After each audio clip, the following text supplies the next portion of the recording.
Moskov. Dan bersama dengan Louis tanpa ada jawaban, tanpa ada keresahan, tanpa ada perdebatan. Louis sih tetap akan menjadi salah satu jawaban ya. Agar nantinya Chan tidak mendapatkan hero power tersebut. Sementara untuk sekarang, kalau misalkan ngelihat chip yang di-ban, berarti buat sekarang kayaknya mereka akan tetap berfokus sama hero yang sama seperti Harit juga. Melepaskan Harit ke Nets kayaknya bukan menjadi solusi, soalnya ini bakal menjadi malapetaka baru. Entah kenapa ini ngomongin soal pick yang akan dibawakan oleh, lebih tepatnya untuk Marquinhos sih. Marquinhos udah 3 kali loh main edit. Mereka Atau edit. tapi kayaknya mereka akan coba, aku ban. Tetep ban, editnya biarin. Marquinhos memang jangkarnya diedit, tapi editnya masih bisa ditanganin, tahu how to handle ya, Prof. Jadi buat apa? Mending ban, tetap respect menurut aku.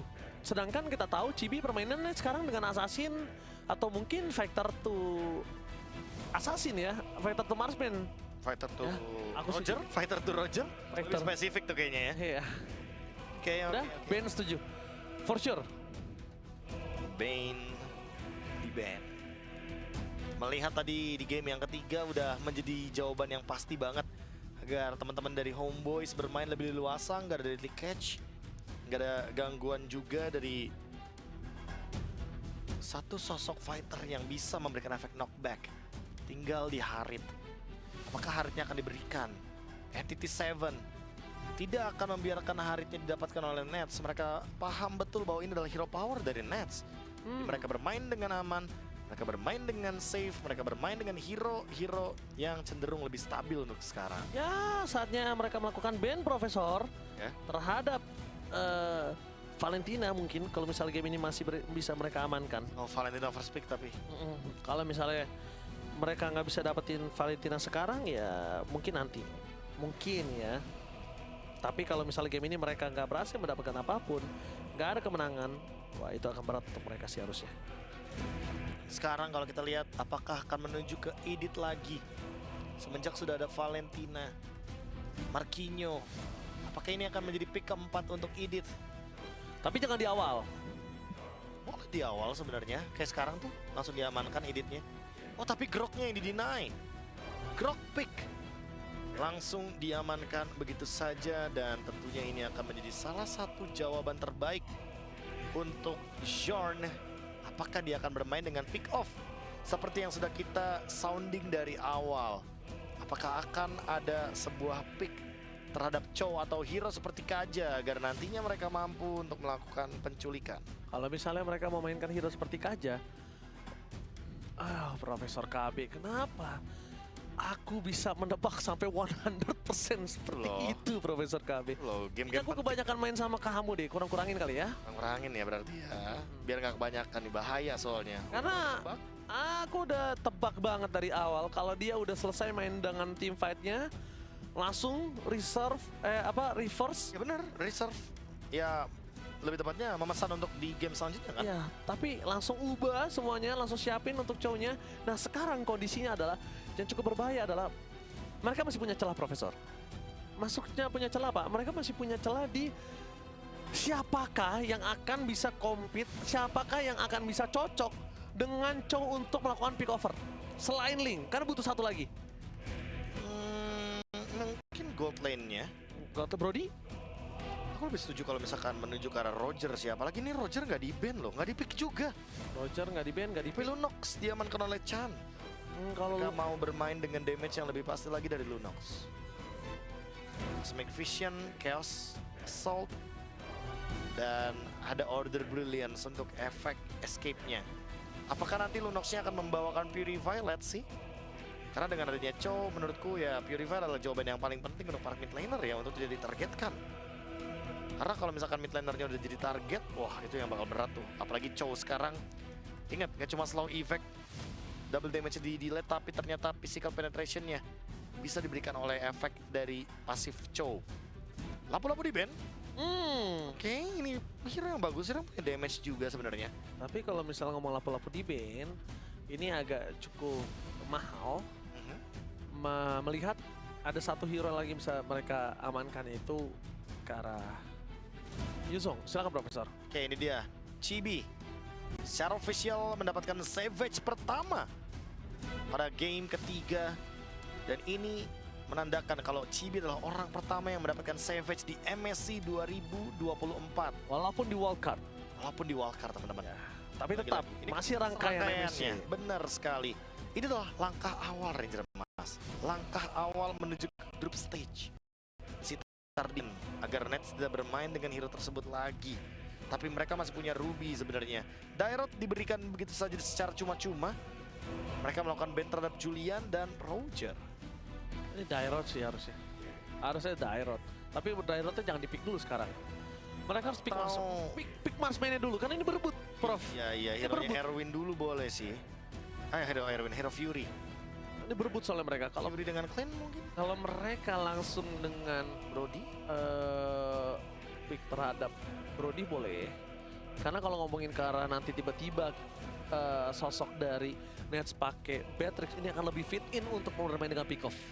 Iya. Lebih fit in. Mereka punya Wesker, Weskernya inilah yang akan jadi Renner, terus juga ngomongin di kanan mereka kalau mainin Brody ataupun mainin Clean pakai Purify, hero jalan kaki, ya kan? Benar. Ya. Lagi-lagi lawannya Clean. Jadi untuk sekarang karena Chow juga, jadi mau nggak mau ini pertanyaan nih, apakah Clean-nya akan menggunakan Flicker atau Purify? Gue lebih suka Yuzong sama Beatrix. Yuzong Beatrix. Yuzong Beatrix mainin combo semua, bikin Clean-nya miskin.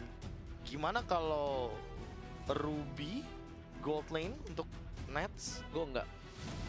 Lalu bermain dengan hero seperti Terisla di XP lane agar lebih tebel. Gak akan bisa nahan damage Lunox, Be. Gak akan bisa damage Clean. Gak bakal bisa tuh Ruby sama Terisla sekalipun 2 biji. Ya tapi biasanya Homeboys akan bermain dengan 2 fighters kalau udah mainin ini. Oke, itu resiko ditanggung dia kalau mereka ingin mau bermain ke game yang kelima. Atau jangan-jangan Chow-nya Ya bro, Bruno. Setidaknya ada marksman. Oke, ada marksman di early game. Apakah Terisla juga untuk bisa membadani dari Sepat? Atau jangan-jangan Sepat mau damage Pakito misalkan? Wah, Terisla kan? Ya, Karena yang paling stabil juga, Ji. Dan Bukan lagi soalnya kan XP laner yang tapi ngebadanin. setidaknya kalau misalnya ngebadanin pakai Terisla ataupun apapun satu, nggak apa-apa, asal jangan dia pakai juga. Wait, Karina? Apakah ini akan menjadi Karina damage? Karina damage, Be.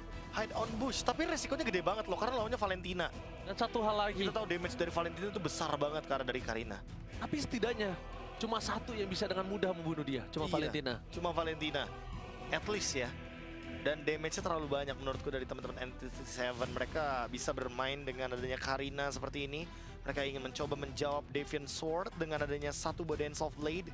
Tarian pedang dari Karina yang bisa menghilangkan semua efek basic attack. Memantulkan semuanya menuju ke target hero tersebut. Agar nanti teman-teman dari Homeboys bisa mendapatkan serangan secara maksimal. Apakah ini akan menjadi game terakhir teman-teman? Semenjak ini adalah match point untuk Homeboys. Dan kita akan melihat itu di Land of Dawn. Game keempat. NTT7 mampukah mereka membawa game ini ke game yang kelima? Menahan Homeboys dengan skor 2 sama atau 3-1 yang akan kita saksikan sesaat lagi. Match point. Mampukah tim Homeboys mendapatkan slot chemistry atau NTT7 akan membawa game ini ke game yang kelima? So let's go to the lane of down. Bahkan Sword di depan sana. Lihat, dia berani sekali untuk memberikan damage terhadap sosok seorang Chan. Dia berani banget untuk balaskan semua yang mereka miliki. Tapi nampaknya Erwin juga harus respect dengan apa yang dimiliki dari seorang Son. Dan jangan sampai tertrigger flicker yang dimiliki dan Udil. Itu dia. Dia merespon dengan sangat cepat dan akhirnya flicker dari Erwin yang berhasil di following up dan mendapatkan kerugian ketika mereka harusnya ada di saat level 4. Dan Son ini benar-benar terlalu berani untuk bermain. Tapi emang tidak bisa dipungkiri. Ini adalah salah satu hero powernya dari Son itu tersendiri. Hero power tersebut yang tahu kapan dia harus bermain dengan darah yang sekarat dan dia tahu kapan dia harus dive in. Sedangkan di balik ini semua, Fury bisa mencoba untuk melakukan sedikit poking damage terhadap Bruno-nya. Setelah itu akan dieksekusi oleh seorang Hantan Bus. Tapi Chibi terlalu berani dan terbesar telah dikeluarkan satu buah point kill yang tidak terlalu berarti. Dan dengan Marquinhos yang tidak memiliki kali ini flicker kembali first spot. Chibi terlalu berani dan ini bencana. Thank you Chibi. Kita lihat kali ini berhasil mendapatkan first blood, menari dengan indah di arah bottom lane, dan Turtle sudah muncul sebentar lagi, tapi tanpa adanya Tempest of Blade dan tanpa adanya Retribution, harusnya Chibi agak cukup mendelay hal tersebut. Biarkan para pasukan dari tim Homeboys lainnya yang memberikan pressure terhadap Python Boost untuk memilih Turtle dulu apa Turtle terlebih dahulu. Karena memang kalau kita lihat di mana Entity 7 ini juga agak cukup bingung. Untuk melakukan Turtle dia cukup kekurangan damage, dan bahkan kalau misalnya dia langsung Turtle, kerugiannya kalah Retribution atau kalah teamfight, dia akan kehilangan purple-nya. Dan bahkan dari posisi Entity 7, dia yang memilih untuk meredam loh. Dia yang menahan terlebih dahulu dan Chibi yang akan mendapatkan Turtle pertama. Ini tidak bagus banget untuk tim Entity 7. Early game pressure plus early game Turtle untuk seorang Link dan kawan-kawan membuat lihat di arah top lane hingga Nets berhasil mengungguli atas Fury. Itu yang membuat kerugian di tangan dari Entity 7 setelah semuanya benar-benar berbalik keadaan. Kita tahu Link sangat kuat di late game, tapi untuk early game itu bukan powernya Link, tapi dengan First Cloud mereka berhasil mendapatkannya dan membuat semua keadaan berbalik. Lihat, inilah the power of Sword, the power of Roamer. Aku sangat suka dari zaman dulu Roamer Bundle. Danki kita tahu yang sangat terkenal, dan bahkan duel Dragon at some point di following up, tapi sayang sekali dengan adanya Order Brilliance membuat para pasukan tim Entity 7 masih menyelamatkan Lunox mereka. Chibi mundur ke arah belakang, gagal untuk mendapatkan satu point kill, tapi setidaknya at least mereka coba untuk men-pick off seorang Chan, dan gagal. Untuk kali ini mereka harus tahu mereka tidak boleh merespon terhadap Lunox lagi, lebih baik ke arah Fury, karena Fury menggunakan Flicker bukan Purify. Fury dengan Flicker, no Purify at all dari Homeboys yang tentunya targetnya akan lebih manis lagi. Tinggal menunggu siapa yang akan ditargetkan, karena baik dengan permainan front to back, aku rasa Homeboys akan memiliki damage yang cukup. Nets dengan critical damage di early game, Chibi dengan Berserker Fury tentunya yang didapat gandakan dengan pasif yang dia miliki. Tapi Erwin kayaknya bukan target yang tepat. Marquinhos aku setuju, Chan aku lebih setuju. Chan tadi berat, Be. Chan masih bisa berat, karena ketika Chan ini ditempel selalu, dan ini dia target paling satu-satunya paling enak. Tempest of Blade dikeluarkan Fury, dan lagi jawaban. Walasin berhasil didapatkan oleh seorang Naze. Meanwhile di depan sana Udil versus everybody membalaskan damage terhadap seorang Island Boost. Chibi responsifnya berhasil menyelamatkan seorang Udil. Hampir saja Udil dilahap oleh para pasukan tim Entity 7. Tapi Udil dia insist banget untuk dapetin satu point kill bersama dengan Erwin. One last hit yang didapatkan oleh seorang Chan membalaskan semua keadaan yang dimiliki dari tim Boys. Bahkan double kill plus shutdown, 2 point kill yang mahal membuat tim Entity 7 membalikan keadaan berkat Erwin buying time dan bahkan bait yang sangat indah. Sebentar. Clock of Destiny dari Chan. Yes. Apakah dia akan bermain dengan mode defensive Ranger Mas? Karena kita tahu sekarang udah ada sedikit rework atas Clock of Destiny, tapi teamfightnya tidak bisa dihindari. Oke, Retribution is on point. Mundur ke belakang dari Hyde, ada boost. Damage dari Lunox terlalu besar, membalikan kembali keadaan. Dengan adanya sosok dari seorang Chibi, menahan dengan adanya Soft Blade. Fokus ke Marquinhos. Nampaknya membuat para pasukan tim Entity 7 membalikan kembali keadaan, dan Dancing Blade. The Way of Dragon yang on point menyelamatkan Zorn, tapi tidak menyelamatkan Udil nampaknya di sana. Wah, Chan bermain dengan defensive mode. Clock of Destiny yang udah sedikit diubah, teman-teman. Udah sakit banget, bos. Dia kuat banget, tapi dia punya stacknya hybrid defense. Tapi itu sakit banget, bos. Dan ini kondisinya Nets belum dalam full item, belum dalam peak powernya. Wah, tapi malah menurutku ini Chan pemilihan itemnya bijak banget. Dia tahu kalau misalkan teman-teman dari Homeboys ini akan bermain dengan total damage. Jadi dia akan mencoba untuk memanfaatkan bagaimana hybrid defense dari Clock of Destiny, yang tentunya bisa dia maksimalkan nanti ketika di mid game. Setiap kali deliver damage dari Lunox-nya Chan akan mendapatkan hybrid defense, dan itu yang akan membuat dia makin lebih sustain di lini depan. Sementara Marquinhos berfokus untuk efek dari Life Bane, mengurangi attack speed juga bagi Chibi dan juga Nets agar tidak terlalu tinggi untuk damage yang bisa mereka deliver. Fokus ke arah Erwin kembali, jangan sampai Erwin menjadi bait para pasukan dari tim Entity 7 yang dimakan oleh tim Homeboys. Dua attacker, fokus ke arah seorang Erwin, tampaknya di depan sana, watch out, far defensive telah keluar dari belakang Chibi, mau tidak mau berhasil mendapatkan satu Erwin. Tempest of Blade dihindar dengan adanya Flicker, membuat tim dari Entity 7 menyelamatkan gold laner mereka. Son, almost is never enough. Dia bukan hide and boost, tapi hide and seek. Hide and seek. Permainan petak umpet yang ternyata tidak bisa digagalkan oleh Entity Seven. Dan sekarang menunggu dari Marquinhos. Karena dia belum bisa ngelakuin setup. Karena tim fight-nya terlalu berfokus di area dari gold lane. Dan Shorn benar-benar melakukan zone out yang sangat jauh sekali. Hide on bush sekalipun kayaknya nggak bakal mampu untuk mendekati hal tersebut. Karena kalau dia mendekati Shorn, yang ada dia yang di-kick nanti dengan The Way of the Dragon. Dan Flicker sesaat lagi akan dimiliki oleh Shorn. Siapa yang akan dia pick off dengan menggunakan Jet Grenade? Oke, Jet Grenade. Tapi nampaknya dengan adanya Turtle yang mungkin bisa didapatkan oleh para pasukan tim Homeboys, setidaknya tidak ada perfect Turtle. Purple Buff akan menjadi target dari tim Homeboys harusnya. Karena dia tahu dari hide on boost dia butuh banget. Dan dia butuh level juga, Profesor. Ya, Fury, ketahuan kah? Ketahuan? Oke, terlihat kali ini Tempest of Blade dikeluarkan oleh seorang Chibi. Tapi Chibi hanya bisa mendapatkan 3 pedangnya. The Wallace hit di tangan Udil. Mendapatkan point kill, setidaknya memperpanjang gold mereka. Dan lihat Shorn, dia di bawah, dia cuma recall. Dia tahu kalau Nets lagi farming di area bottom lane. Jadi Harus ini dibayang-bayangi. iya, harus dibayang-bayangi. Dan Homeboys perfect banget untuk attack and defense-nya. Mereka tahu kalau misalkan Nets di satu sisi lainnya juga butuh farming. Dan sementara itu first item dari Chibi sekarang bukan Haskell lagi. Karena dia tahu dia bisa bermain lebih ofensif lagi. Dia bermain dengan Berserker Sphere dan Shorn, the Way of the Dragon. Way of Dragon following up terhadap seorang Udil di depan sana. Primal Wall telah dikeluarkan membuat para pasukan dari tim Entity Seven nampaknya kali ini berhasil mendapatkan 1 point kill. Meanwhile, hand on boot. Gak bisa masuk lebih dalam. No more. Ness is coming. Dan itu dia lihat bolanya. Berhasil memberikan damage yang sangat banyak. Impact dan bahkan Fury terperangkap dengan tidak adanya flicker yang dia miliki. Penalti zone on point from Sepat. Akhirnya Sepat bersinar dengan 2 game yang sudah dia lalui dengan susah payah, Profesor. Dan Winter Crown. Sepat bermain dengan Winter Crown, Ranger Mas. Dia tahu persis gimana caranya untuk bertahan hidup. Dia paham gimana caranya untuk survive. Terisla dengan damage reduction yang dia miliki dari pasif. Memperkaya lagi bagaimana Homeboys dengan gold lead sekarang yang makin lebih jauh. Dan Chibi dengan Endless Battle. Bukan dengan Husklaw lagi. Chibi akan makin lebih powerful, apalagi Warcry-nya aktif, ya otomatis akan menimbulkan efek damage yang lebih tinggi lagi. 25 detik sebelum adanya Lord yang pertama.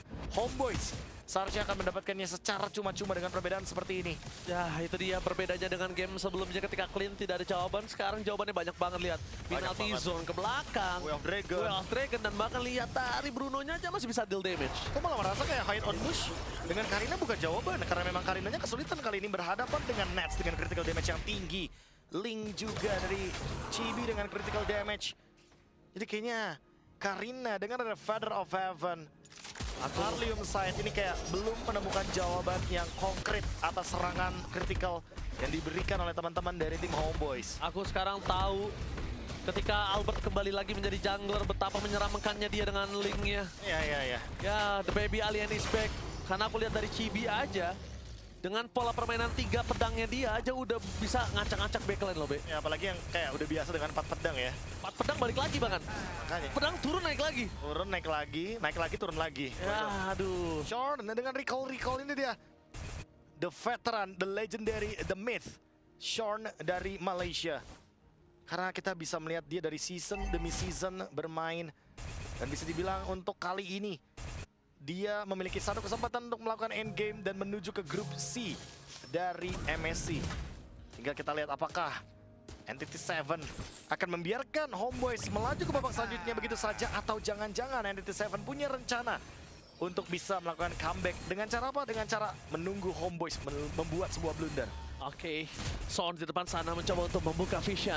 Perpasukan dari tim Entity Seven, mereka kehilangan 3 pasif turret secara bersamaan. Dan bahkan fokus menuju ke arah turret akan coba dilakukan oleh seorang Nits untuk mendapatkan 1 turret itu sangat mahal. Dan bahkan penalti Son dan seorang Sepat terlalu dini. Hilang begitu saja Winter Crown menyelamatkan kepada Chibi. What are you doing? Masuk ke dalam tanpa ada following up. Bahkan Nets di sana tidak bisa melakukan following up. Wajah dari Udil akan coba ditahan. 2 hilang double kill menjadi para pasukan tim Entity Seven, keunggulan yang menyiksa Homeboys. Karena apa? Karena Udil tidak akan bisa bertahan lama. Dan ingat, kalau untuk di atas menit 12 hal ini terjadi, Homeboys akan kehilangan game match point mereka. Oke, aku memang bilang kalau seandainya Entity Seven bisa melakukan comeback, tapi syaratnya adalah Homeboys yang melakukan kesalahan. Dan itu terjadi. Itu terjadi. Chibi tumbang untuk pertama kalinya. Orang pertama yang hilang, tiba-tiba Sepat juga menyusul di depan sana. Nets juga hilang. Jadi menurutku ini adalah kesempatan untuk Entity Seven build up the hype. Mereka mencoba untuk mencari kesempatan, tapi Shorn. Oh, tuh Eltra dikeluarkan dan ini dia one shot. 1 point. Erwin. Langsung ada Skyfisher yang menyala di Chibi membalikkan kembali kanan tim NTT7. Mereka akan kehilangan Erwin, akan menjadi 2 point kill yang menyiksa mereka kembali. Yang membuat perimeter tidak ada, yang membuat badan hanya tersisa di tangan Marquinhos. Dan Marquinhos udah nggak punya flicker. Skyfisher dari Chibi membuat dia akan sangat mudah mendapatkan eliminasi. Dan kali ini teman-teman dari Homeboyz mencoba untuk melakukan endgame sepertinya dengan melakukan Treeline Push. Tapi ingat, Fury akan kembali lagi dan Erwin akan memiliki Immortality. Mereka kayaknya harus nunggu Lord dulu dibandingkan dengan mereka maksain teamfight di area high ground dari Entity. Aku suka lebih turret dulu sih. Iya, Turret dulu biar Lordnya nanti akan jalan dengan bebas di area top lane. Dua lane-nya akan terdorong. Yang penting jangan paksain game sekarang. Jangan paksain game sekarang, udah pasti banget itu menjadi kerugian. Lord di tangan NTT7, epic comeback bisa terjadi. Iya. Ini udah ada 2 base turret yang dihancurkan. NTT7 seharusnya sadar betul bahwa mereka berada dalam ancaman. Apalagi Lord yang muncul belum tentu bisa mereka selesaikan. Chan, dia memiliki wishing letter. Tapi di balik itu semua Profesor KB, aku akan sedikit bertanya kepada Profesor KB. Oke. Noborify Gaming, apakah sebuah respect tidak diberikan oleh tim NTT7 terhadap Aku nggak setuju kalau ngomongin soal ini ya, bagaimana? respect. Tapi ngomongin soal gimana untuk responnya aja karena Martial Gaming kembali terjadi di belakang sana. Winter Truncheon Saturday untuk para pasukan dari tim NTT7 tidak berhasil mendapatkan sempat di belakang sana. Fokus ke arah Fury, lihat one shot for nothing. Ditembakkan The Wild Dragon di 2 tim fight yang berbeda membuat Udil tumbang. Tapi meskipun begitu shutdown terjadi membuat para pasukan dari tim NTT7 akan kehilangan Marquinhos juga. Chan under brilliant standby on position. One last moment dan Chibi kalau dia masuk lebih dalam lagi yang menjadi kerugian untuk tim Homeboyz. Dan Chan ada Billions, tidak ada jawaban lagi. Akankah endgame akan dilakukan oleh para pasukan dari tim Homeboyz? Lihat, Nets gak peduli oleh Chan, Nets gak peduli oleh Marquinhos. Purify Gaming membuat Nets berhasil selamat dan that's it. Homeboyz from Malaysia, mereka berada di garis depan dan berhasil mendapatkan tiket menuju ke MSC 2024. Dan Udil, welcome back to MSC.